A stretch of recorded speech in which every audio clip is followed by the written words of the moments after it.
आज या ठिकाणी वैदिक परंपरेला हिंदू धर्म संस्कृतीला अनुसरून प्रथम वर्षश्राद्ध पुण्यस्मरण अर्थात वैकुंठवासी श्रीमती पार्वतीबाई त्र्यंबकराव फपाळ आईसाहेबांचा हा आज कार्यक्रम आमचे परमस्नेही श्री हरिभक्तपरायण भारत महाराज शिंदे गुरुबंधू यांच्या अमृतमय वाणीद्वारा कीर्तनाने संपन्न होत आहे. पूज्य श्री हरिभक्तपरायण आदिनाथ बाबा वैकुंठवासी दीनानाथ महाराज आणि श्री हरिभक्तपरायण कृष्णदेव यांच्या या मातोश्री गेल्या वर्षी भगवत स्वरूपामध्ये विलीन झाल्या.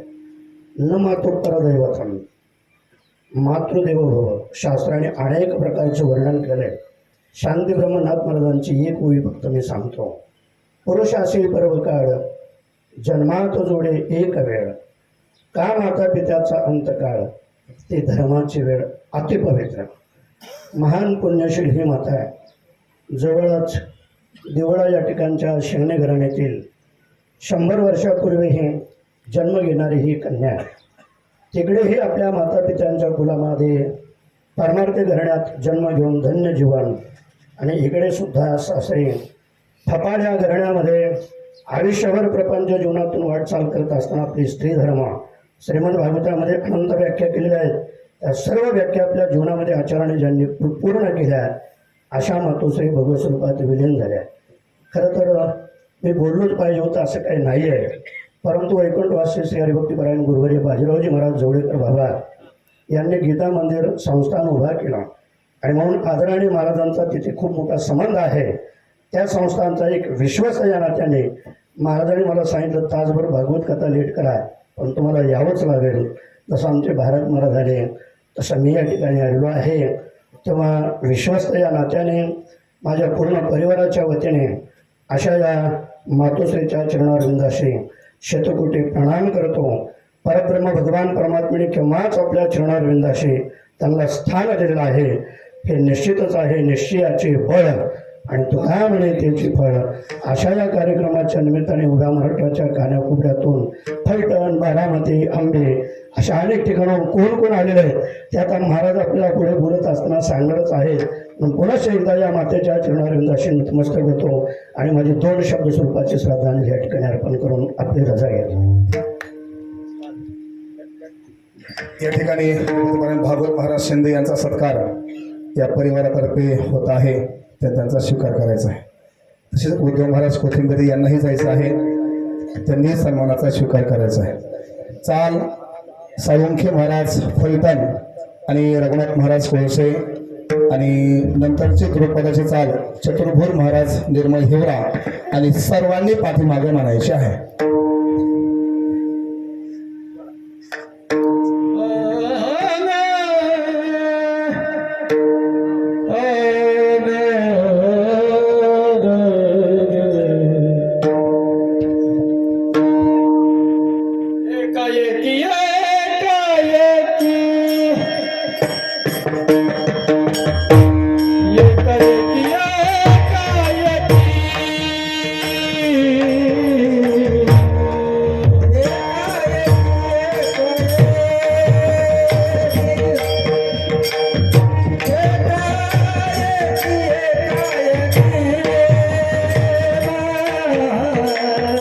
Yeah.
टाळकऱ्यांचा सत्कार होत आहे. चतुर्भुज निर्मळ यांची चाल होईल आणि मागे टाके मामा म्हणतील. फावल्या त्या करू चेष्टा. भावल्या त्या करू चेष्टा.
का 10 मिनिट वेळ द्या फक्त.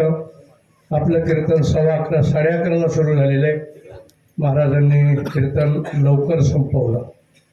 आज या ठिकाणी आमच्या मातोश्री पार्वतीबाई त्र्यंबकराव फपाळ यांच्या प्रथम वर्ष श्राद्धा करता संपूर्ण महाराष्ट्रामधून सगळे भाविक भक्त, आमच्या कुटुंबावर प्रेम करणारे, वैयक्तिक माझ्यावर प्रेम करणारे सगळे या ठिकाणी आले. प्रामुख्याने आता या ठिकाणी 2 महत्त्वाचे सत्कार होणार आहेत. एक हरिभक्तपरायण कानसूरकर फडाचे पालक भारत महाराज सर म्हातारबाबा पातुरकर फडाचे मालक भगवान बाबा पातुरकर, त्याचप्रमाणे संसर येथील तुकोबऱ्याच्या पालखीबरोबर पुढं 7 नंबरची दिंडी असे असणारे भुईके अण्णा, त्याचप्रमाणे तुकोबऱ्याची पालखीची सेवा करणारे गंगा मसलेकर. आज हा जो कार्यक्रम आहे ना, हा खरं देहूकर फडाचं वैभव काय आहे हे दाखवण्याकरता कार्यक्रम आहे. मला अनेक जण म्हणले याचं कीर्तन ठेवा, त्यांचं ठेवा, त्यांचं ठेवा, त्यांचं ठेवा. परंतु आम्ही ज्या वेळेस भारत महाराजांना बोलवलं तर बाबांचे भगवान बाबाचे कीर्तन भरपूर झाले आपल्या इथं, बाकीच्यांचे सगळ्यांचे झाले. पण भारत महाराज आमच्याकरता 4-5 वेळेस आले, पण त्यांना एकही वेळेस कीर्तन दिलं नाही. सांगा बरं, आता कीर्तन द्या पाहिजे का नाही? म्हणजे कीर्तन नसताना सुद्धा 5-6 वेळेस आलेत. हाक मारल्याबरोबर ते उभे. एवढं प्रेम आहे त्यांचं माझ्यावर. म्हणून ते या ठिकाणी आज तिथं तुळशीचा कार्यक्रम आहे. ते मी सांगणार आहे. या दोन्ही फडाचं एक 5 मिनिट फक्त तुम्ही ऐका. हे दोन्ही फड आमचे किती महत्त्वाचे आहेत तेवढं फक्त मी सांगणार आहे 5 मिनिट. आणि राहिलेल्या व्यक्तींचा सत्कार होऊन, आरती होऊन सगळ्यांनी जेवण केल्याशिवाय जायचं नाही अशी आमची विनंती आहे. आपल्या भागाला हे 2 फड आहेत. एक कानसूरकराचा फड आणि दुसरा म्हातारबाबा पातुरकराचा फड. आता हे फड का, ह्यांना महत्त्व का? संस्थानं अनेक आहेत, पण संस्थानं वेगळे आणि फड वेगळा. मुळामध्ये फड कुठून सुरू झाला? मी कीर्तनच करतो एक 10 मिनिट, तुम्ही ऐकलं तर बरं, तुम्हालाही बरं वाटेल जरा मी काय सांगणार आहे. फड हा संज्ञा वेगळी आहे. खरा फड सुरू केला शिंपियाचा पोर एक खेळिया नामा, त्याने विठ्ठल बसवंत केला रे, आपलिया सौंगडिया धरून या घाई, त्याने सतत फड जागविला रे. आता बाकीच्यांना कदम साहेब म्हणजे आम्ही बाकीचे फड ऐकलेत नारायणगावचे, परंतु हे फड तर वेगळेच आहेत बुवा. परंतु हे फड वेगळेच, लक्षात ठेवा. त्यांच्या 7 पिढ्याच्या परंपरा आहेत. आमचे म्हातारबाबा पातुरकर त्यांचे मूळ